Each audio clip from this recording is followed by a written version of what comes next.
प्रिय विद्यार्थियों, पूर्व व्याख्यान में हमने स्नातकोत्तर उत्तरार्ध संस्कृत के चतुर्थ प्रश्न पत्र में व्याकरण भाग में निर्धारित स्त्री प्रत्यय प्रकरण के अंतर्गत विभिन्न सूत्रों का अध्ययन किया था।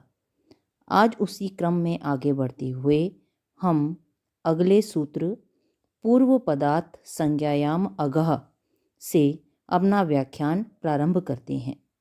देखिए, पूर्व पदार्थ संज्ञायाम अगह। यदि गकार का व्यवधान न अगह यानी न गह, यदि गकार का व्यवधान न हो तो संज्ञायाम यानी संज्ञा अर्थ में पूर्व पदार्थ पूर्व पद में स्थित रकार और शकार से परे नकार के स्थान पर णकार आदेश होता है। यदि गकार का व्यवधान न हो तो संज्ञार्थ में पूर्व पद में स्थित रकार और शकार से परे नकार के स्थान पर णकार आदेश होता है। इसके साथ दूसरा सूत्र है आपका जातेर स्त्री विषयाद योपधात। तोड़ेंगे तो जाते अस्त्री विषयात अयोपधात। अयोपधात यानी यकार भिन्न उपधा वाले, जिसकी उपधा में यकार ना हो। नियत स्त्रीलिंगी अस्त्री विषयात, नियत स्त्रीलिंग से भिन्न। जाते यानी जातिवाचक प्रातिपदिक से परे स्त्रीलिंग में गीश प्रत्यय होता है। अयोपधात पंचमी का एक वचन है, अस्त्री विषयात पंचमी का एक वचन है, जाते पंचमी का एक वचन है, परस्पर विशेषण विशेष्य हैं ये। तो देखिए, अयोपधात यकार भिन्न उपधा वाले, अस्त्री विषयात नियत स्त्रीलिंग से भिन्न, जाते जातिवाचक प्रातिपदिक से परे स्त्रीलिंग की विवक्षा में गीश प्रत्यय होता है। उदाहरण देखिए आप, इसका आपका है तटी। तट प्लस गीश प्रत्यय किया आपने।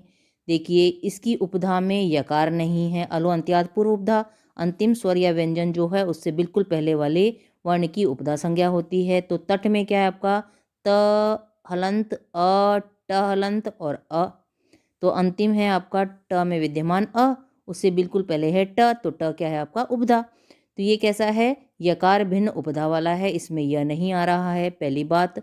दूसरा, नियत स्त्रीलिंग से भिन्न है, ये स्त्रीलिंग नहीं है तट आपका। और जातिवाचक प्रातिपदिक से परे आपने क्या किया, स्त्रीलिंग की विवक्षा में गीश प्रत्यय कर दिया। तो यकार जातेर स्त्री विषयात योपधात सूत्र से यकार भिन्न उपधा वाले और नियत स्त्रीलिंग से भिन्न जातिवाचक प्रातिपदिक तट से परे स्त्रीलिंग की विवक्षा में गीश प्रत्यय प्राप्त हुआ। गीश में से ई बचा आपका अनुबंध लोप, या फिर सूत्र लिखें तो लशक व तद्धिते सूत्र से प्रत्यय के आदि में स्थित घकार की संज्ञा, हलंत्यम सूत्र से अंतिम शकार की संज्ञा, और तस्य लोप से आपने दोनों का ही लोप कर दिया। तो ई बचा आपका। तट के अंत में अ है, सामने ई है, तो ट में विद्यमान अ का लोप कर दीजिए आप। ट हलंत रह गया प्लस ई। यचि भम सूत्र से अजादी प्रत्यय ईकार परे होने के कारण पूर्व शब्द समुदाय तट की भ संज्ञा होगी। और यस्येति च सूत्र से भ संज्ञक तट के अंत्य आकार का लोप हो जाएगा। अब ट हलंत में ई मिला दीजिए, तटी स्त्रीलिंग प्रथमा एक वचन में यह रूप सिद्ध होता है। स्पष्ट है। अब इसी पर वार्तिक है आपका योपद प्रतिषेधे हय गवय मुकय मनुष्य मत्स्यानाम अप्रतिषेधः, है ना। यकारोपद के प्रतिषेध में, जिन्होंने कहा था ना यकार भिन्न उपधा वाले, तो उसी को करेंगे। यकारोपद के प्रतिषेध में हय गवय मुकय मनुष्य और मत्स्य का प्रतिषेध नहीं होता है। अर्थात इन सभी शब्दों में उपधा में यकार होने पर भी स्त्रीलिंग की विवक्षा में गीश प्रत्यय हो जाएगा। उदाहरण देखिए, हय, हय प्लस गीश। तो जातेर स्त्री विषयात योपधात सूत्र से उपधा में यकार होने के कारण जातिवाचक और अनियत स्त्रीलिंगी हय से परे गीश प्रत्यय प्राप्त नहीं होता, किंतु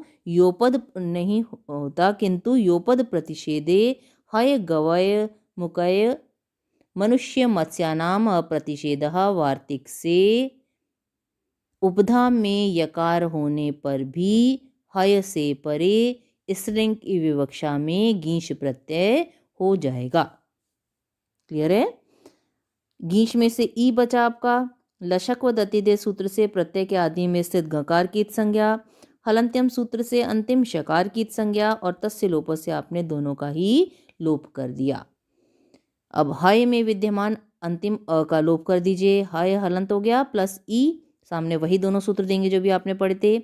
यची भम सूत्र से अजादी प्रत्यय ई परे होने के कारण पूर्व शब्द समुदाय हय की भ संज्ञा होगी और यस्यति च सूत्र से भ संज्ञक हय के अंतिम अकार का लोप हो जाएगा। तो हय हलंत हो गया प्लस ई है ही आपका, मिला दीजिए हई। स्त्रीलिंग प्रथमा एक वचन में यह रूप सिद्ध होता है। बिल्कुल ऐसे ही बनाएंगे आप गवई, गवय प्लस गीश करके बिल्कुल वैसे लिखेंगे। जातेर स्त्री विषयाद योपधात सूत्र से उपधा में यकार होने के कारण जातिवाचक और अनियत स्त्रीलिंगी गवय से परे गीश प्रत्यय प्राप्त नहीं होगा, किंतु योपद प्रतिषेधे वार्तिक से उपधा में यकार होने पर भी गवय से परे स्त्रीलिंग की विवक्षा में गीश प्रत्यय होगा। गीश में से ई शेष बचा आपका अनुबंध लोप। गवय के अंतिम अ का लोप कर दीजिए यची भम और यस्यति च से, तो गवय हलंत हो गया प्लस ई मिला दीजिए गवई। ऐसे मुकय प्लस गीश कर देंगे, बिल्कुल ऐसे ही बनाना है, बनाइएगा आप। और मनुष्य से बनेगा आपका मनुषी, ये इंपॉर्टेंट है, ध्यान से देखिए। मनुष्य प्लस गीश प्रत्यय किया, बिल्कुल वैसे ही देंगे पूरा जैसा भी आपने जो लिखा था हई में लिखा है, बिल्कुल वैसे के वैसे लिखेंगे।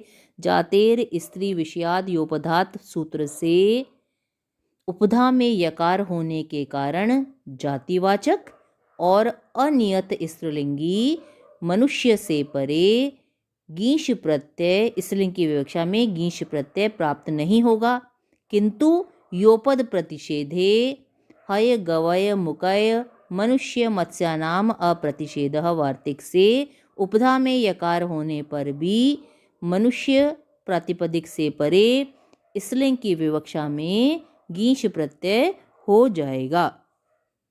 ठीक है, गीश में से ई बचाइए बड़ा आप, उसके सामने दीजिए।